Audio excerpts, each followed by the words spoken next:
This video is not intended to encourage or glorify any kind of drug use. The sole purpose of these videos is to educate you on the dangers of what these substances can do to you. Please do not do any of the acts mentioned in this video. I repeat, do not do any of the acts mentioned in this video.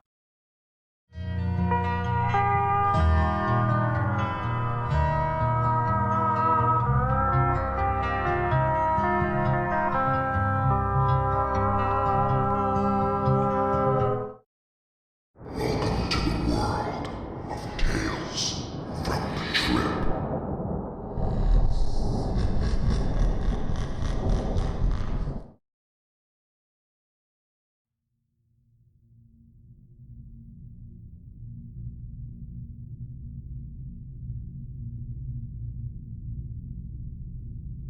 This is the only deep dark secret that I'm utterly ashamed of.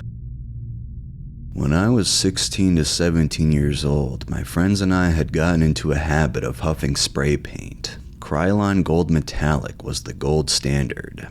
That shit would take you to an entirely different world. I probably did this more than 10 times, but less than 20. It was just such an interesting and bizarre high. I wasn't even thinking about how dangerous it was because I was a stupid kid. Then came the last time I ever did it. I set up like normal with my friends, Terry and Chris, sitting at the table across from me.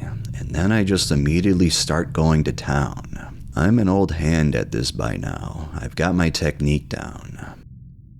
All business, I open my gallon-sized Ziploc freezer bag, make that unmistakable cracking sound for a few moments, then let the fumes fly. I fill the bottom of the bag for about 5 seconds, and then dive in. I am really getting after it this time. I feel more euphoric than I ever have. Everything is just so funny and profound, and I'm really getting into the zone. Both of my friends tell me I should slow down.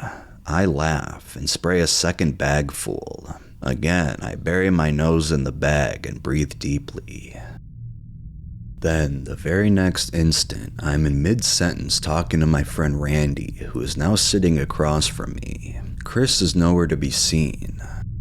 Startled at the sudden turn of events and having no recollection of what the start of my sentence was, I was understandably disoriented. "Randy?" I asked, completely astonished. "When did you get here?" "Dude, are you for real right now?" my friend Terry asked, exasperately shaking his head. "That's the 5th time you've asked him that." At this point, I'm starting to well and fucking truly wig the fuck out. What are you talking about? When did Randy get here? Where is Chris? With the patience of a saint, he gently begins. "Okay, I'm gonna kick tomorrow. You seem a bit more coherent now, so I'm going to explain it to you one more time, and I hope you remember it." At this point, I glance around and notice that neither of my bags of that sweet Krylon G are anywhere to be seen, nor is the can itself. I do see that Randy and Terry both have a bag with a small amount in it, though. As I make a mental note of this, my dear friend Terry continues. "Chris had to go home and do some chores. He left about an hour and 15 minutes ago. Randy got here about an hour ago. You've been hanging out here with me and Randy for the past hour." "So you're telling me that Randy has been here for an hour?" I ask in disbelief. "What happened to my bags of paint?" At this point, they both burst out laughing. "Dude, we seriously had to wrestle them away from you. I've never seen you act like that. You just kept screaming, 'No, get away,' and swatting at us." At this point, it finally sinks in what has happened. I got so far blasted huffing spray paint that I have experienced my first, and to date, almost 30 years later, my only full-blown blackout. I'd been hanging out with my friend Randy for a full hour and didn't even remember Chris leaving. What's more, I came to in the middle of a sentence that I didn't know the beginning of.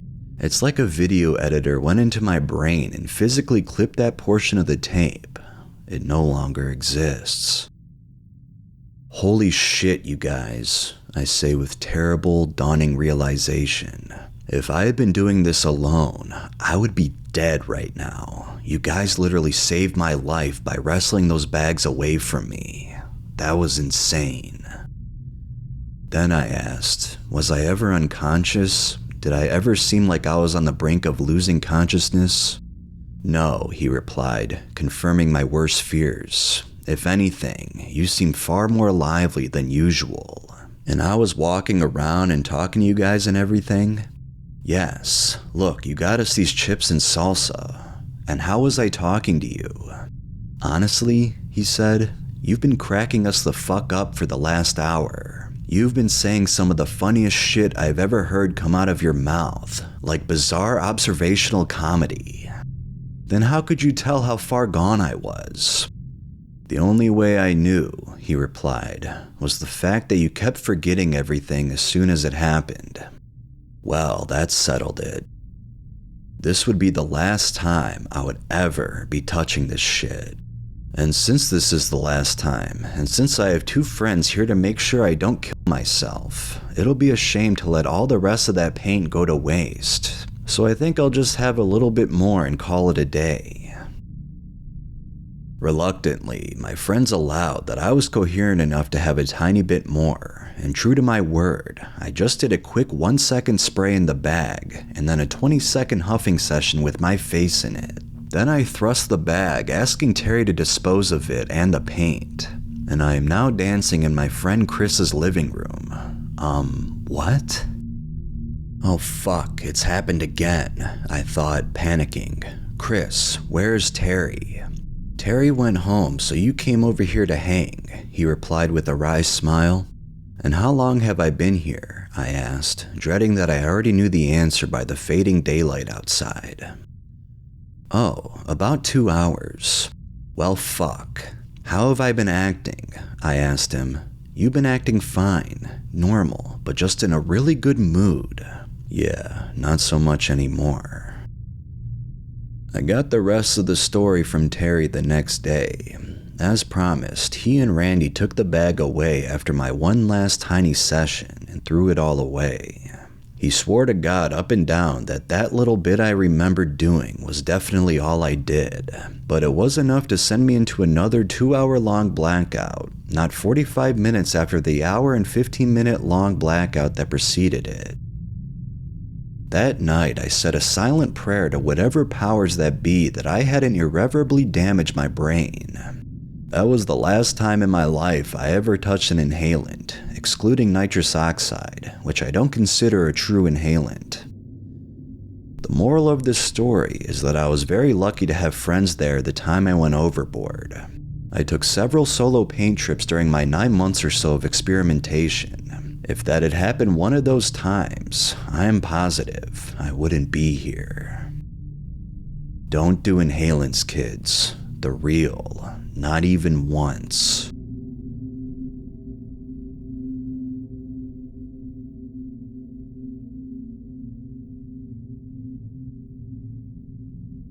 In middle school, I was very depressed and grieving. When I ran out of weed, there was not much else for me to abuse. My parents didn't drink. I just wanted to feel numb. So I huffed wood glue. When wood glue wasn't enough, I huffed spray paint, then paint thinner. Let me tell you something, that is one of my biggest regrets. I killed off so many of my brain cells. I never knew that I was messing up my brain so bad. I felt it immediately. At school, my grades dropped even lower than they already were. I was constantly derealizing. Sometimes I couldn't think at all. I still have trouble remembering basic words and phrases. My heart skips beats, and sometimes I need to wear a monitor. Rare, but still sucks. No matter how bad it feels now, I have it so good compared to other inhalant users. It's so often that people die from duster and other inhalants. If it doesn't kill you, it'll cause permanent brain damage, impair your cognitive abilities, and definitely could damage your lungs and cause heart problems. I hope this reaches kids looking up what to huff and side effects of huffing, Please, I know it doesn't matter to you right now how it affects you in the future, but if you continue, there may not be a future.